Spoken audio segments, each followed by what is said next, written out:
9 prism में जिनके plots जो हैं वो ख़ास तौर पर पीक ब्लॉक में हैं और इसके अलावा ए और सी ब्लॉक में हैं, उनके लिए मेरे पास एक अच्छी खबर है कि उनके प्लॉट्स को जो है वो पोजेसन दे रहे हैं। इसी साल नवंबर या अक्टूबर के अंदर पोजेसन आ जाएगा।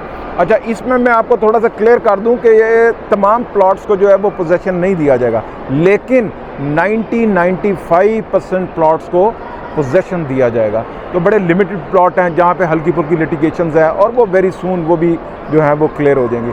अब जब ये पोजेसन आ जाएगा तो आपको पता है कि इसके साथ जो है वो क्यू ब्लॉक है और इसके अलावा आर ब्लॉक है जहाँ पे पोजेसन है और जहाँ पे कंस्ट्रक्शन अभी कोई थोड़ी बहुत हो रही है। तो मेरा ख्याल है कि ये क्योंकि उसके साथ अटैच होंगे, आप फेज 6 से अगर आ रहे हैं तो ये ब्लॉक जो है वो एक एरिया पहले बन जाता है। तो इसमें शुरू में ही हमें अगर घर वगैरह मिलेंगे काफ़ी सारे तो लोगों को कॉन्फिडेंस आएगा कि वो अगले सेक्टर्स के अंदर यानी कि एफ़ में, ई में, एम में, एल में, इनमें जो है वो घर जो है वो बनाना शुरू कर रहे हैं। नो डाउट अब 9 प्रिज्म अगर इन 3 ब्लॉक्स में पोजेसन आने के बाद फेज़ 9 प्रिज्म के अंदर जो है वो एम, एल, के, एच यही ब्लॉक रह जाएंगे जहाँ नॉन पोजेसन है। और आने वाले वक्तों में ज़ाहिर है कि यहाँ पे भी पोजेसन हो जाएगा और वो इस वक्त इसके ऊपर काम ज़रूर कर रहे हैं। अच्छा, एफ़ ब्लॉक में जो है वो ऑलरेडी जो है आपको पता पोजेसन है और वहाँ पे जो है वो कंस्ट्रक्शन स्टार्ट नहीं हो रही। उसकी रीज़न मैंने पहले भी आपको बताई हुई है कि ग्रिड स्टेशन जो है वो वहाँ पर जो है वो बन रहा है। तो जब ये कंप्लीट हो जाएगा तो ऑब्वियसली इसका बहुत बड़ा ई के अंदर जो है वो भी कंस्ट्रक्शन स्टार्ट हो जाएगी और एफ़ के अंदर भी कंस्ट्रक्शन स्टार्ट हो जाएगी। काफ़ी बड़ा ये ग्रिड स्टेशन जो है वो उसको बनाया जा रहा है।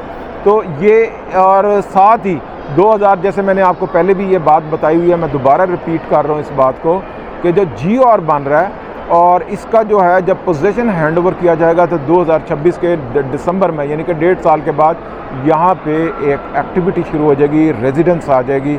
तो ये एक बहुत बड़ा फैक्टर है कि 29 घर जो हैं जब यहाँ पे रेजिडेंस आ जाएगी तो एक बड़ी हेल्दी एक्टिविटी हो जाएगी। तो यकीनन इसका जोन 2 जो है वहाँ पे डिमांड जो है वो बढ़ जाएगी प्रॉपर्टी की और कमर्शियल की, ख़ास तौर पे कमर्शियल की जोन 2 के।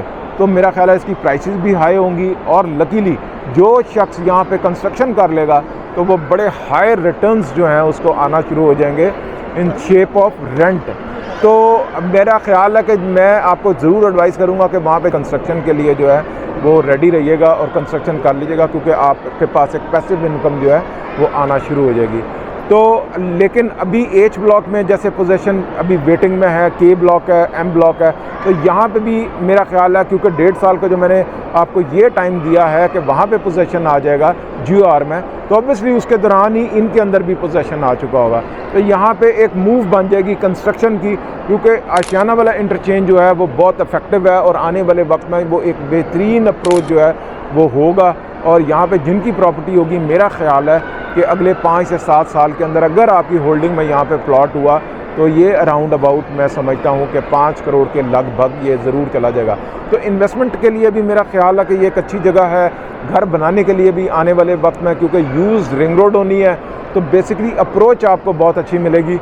तो दोनों चीज़ें जो हैं वो इसमें जो है वो आपको फ्रूटफुल हो सकती हैं।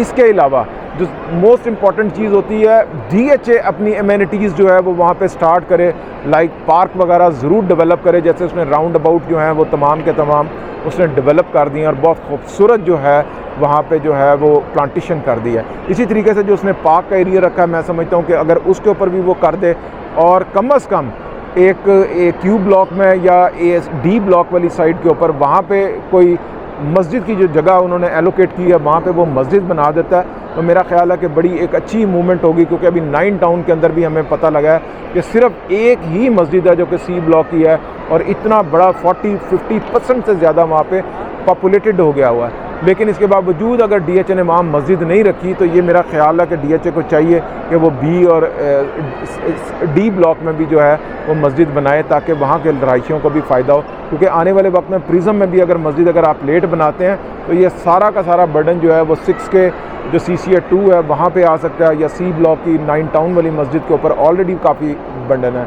तो मैं DHA से भी ये कहना चाहता हूँ बेसिकली कि वो भी कम अज़ कम जो बेसिक नेसेसिटीज़ हैं लोगों की वो उसको साथ साथ कंप्लीट करे। उन्होंने जो अपना क्राइटेरिया रखा हुआ है कि वो 40% या 30% घर बनेंगे तो ही हम मस्जिद बनाएंगे। लेकिन मैंने देखा है कि आपने जो है वो फ़ेज़ 8 के अंदर एस ब्लॉक में पहले से ही वहाँ पे 5% पॉपुलेटेड हुआ है और आपने मस्जिद बना दी। इसी तरीके से फ़ेज़ 8 में ही टी ब्लॉक में भी आपने जो है वो मस्जिद बना दी हुई है माशाल्लाह। तो और वहाँ पे अभी नमाज जो है वो हो रही है।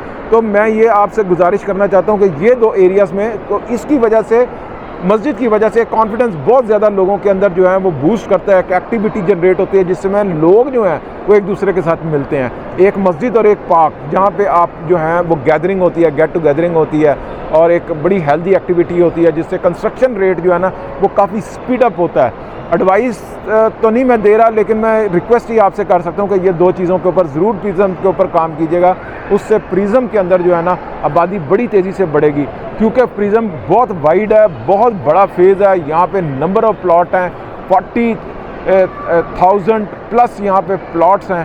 तो आबादी भी अब तेज़ी के साथ यहाँ पे आने के लिए आपको भी इनिशिएटिव लेना पड़ेगा कि आप जो है एमिनिटीज़ बनाएं ताकि लोग जो हैं वो तेज़ी के साथ यहाँ पे घर बनाएं और आबादी यहाँ पे हो।